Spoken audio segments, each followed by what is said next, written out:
Right, everybody. We've had a lot of questions on how to put these T-molding strips together to make this display, so you can put your cars up on a wall like this. If you give me a second, we'll see if we can show you how to do what we did. Alright, so the first thing you're going to need are these T-molding strips. Look like this. You can find them in the molding section at your local hardware store, at the Home Depot, Lowe's. They come in 8-foot strips. And what you need to do is measure from the ground to the ceiling, or however tall you want, but leave enough space so that you can take a car out. You can see here. Alright, so you can see here how we've left enough space to take the car out without getting stuck on the ceiling. And they just go in the channel like so. And they slide freely. So what you want to do is you want to measure for the width of the blister right here. And what I've noticed over the years is some blisters are much smaller than others. So it's better to err on the side of a wider blister. That way you have plenty of room when you go to put your card in and out. Now obviously you want the card to fit within the channel right here. You want it kind of loose, but not too loose, and also not too tight. And maybe that's a little trial and error. Every card's a little bit different. Some of us have different size cards. You can do with other ones, like here. Got the car cultures with the real riders. It's a little bit wider, but I just put them next to the normal cards.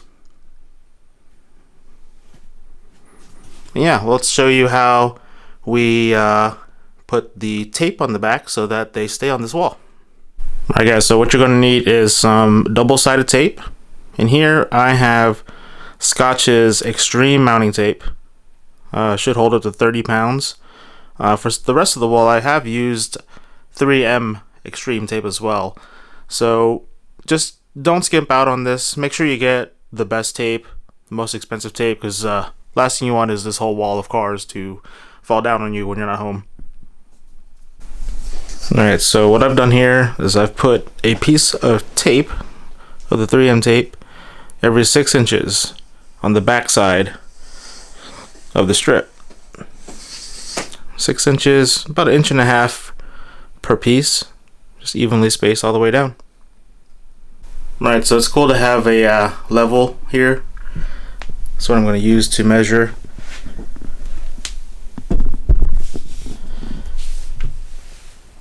And all you do is, like here, I have an example of the Aston Martin. And you're going to put this on the rail with the car in the track. Like so. And just work your way up. Just make sure you stay level with the line. Then we're going to take it for a test drive.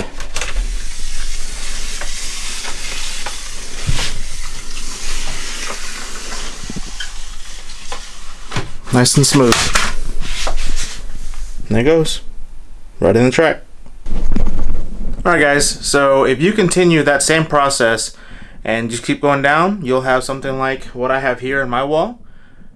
But if you want to take it a step further, continue watching the video. John is a bit of a carpenter, and he made some pretty custom display cases. So stay tuned.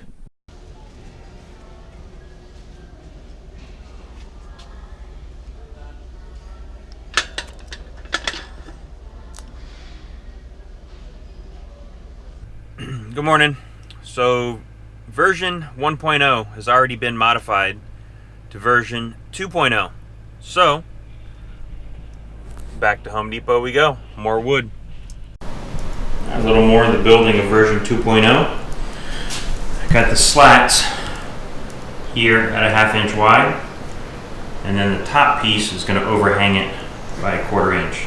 The end is 3/4, The center pieces are going to be 1 inch. It's going to be a 1/4 inch on this side and a 1/4 inch on that side.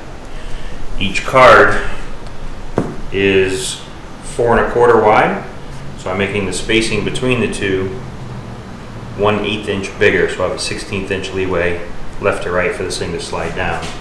Version 1.0 used a 3/4 inch wide base and a 1 1/4 inch wide lip. I just thought that was covering up the cars too much and would have been a lot of dead space right here on the top, so decided round 2 to make them a little thinner. And this is going to allow me 1, 2, 3, 4, 5, looks like 6 rows, approximately 12 cars top to bottom. 6 times 12, bunch of cars. Somewhere between 10 and 12, depending on the actual case. Now I'm going to glue it together now, see how it looks. Okay, as you can see, got all of the stripes penciled. Well, I hope you can see that. But anyway, and all of my strips cut out. Now I'm going to glue them together. I'm going to use what we call CA glue. If I can find it, I'll put a link in the description of where to get that stuff. But that's what it looks like. I get the bigger bottles because I use a lot of it.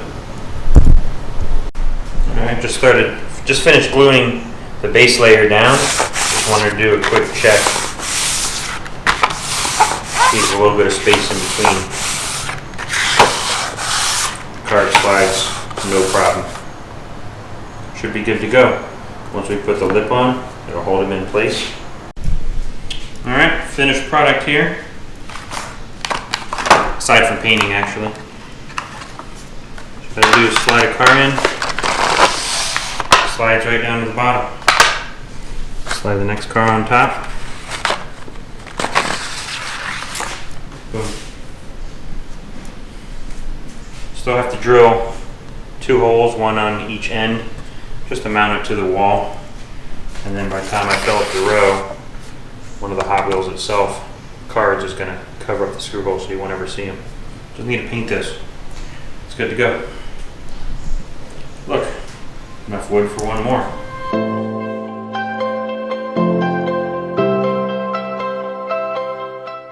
So here I am putting the CA glue on the first piece. That's going to be the end cap when it's all said and done. And the blue can, the spray can, is activator. This is what makes the CA glue, think of it as glorified super glue, dry almost instantly. So I wanted to move that over to get it on a solid surface, flip the end cap over, line up the ends, and then press it down. This glue with the activator probably dries in like 3 to 4 seconds. You really couldn't move it at that point any longer. You can see I'm kind of struggling right there. Flip it over on its side just to make sure it's nice and straight, and then move on to the next piece. I'm going to fast forward through this a little bit.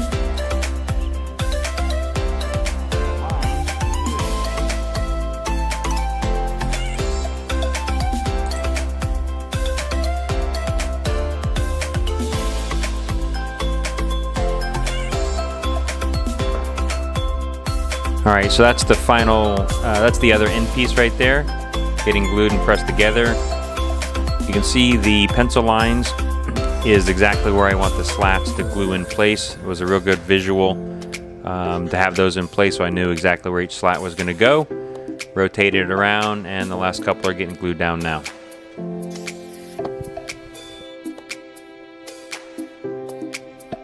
Now this is the final end slat here getting glued down. And we're done with that part. There's a lip here to keep them from sliding out. And then, I don't know if you can see that, 2 mounting holes, 1 on each side. My original plan was to mount each slat, and that would have been a dozen or so holes in the wall. Wife would not approve that. I didn't even ask her. I knew she'd say no, so I stopped before I even got that far. But anyway, I'm going to go ahead and mount this thing and see what it looks like on the wall. Obviously, that's just satin black paint. Paint that any color.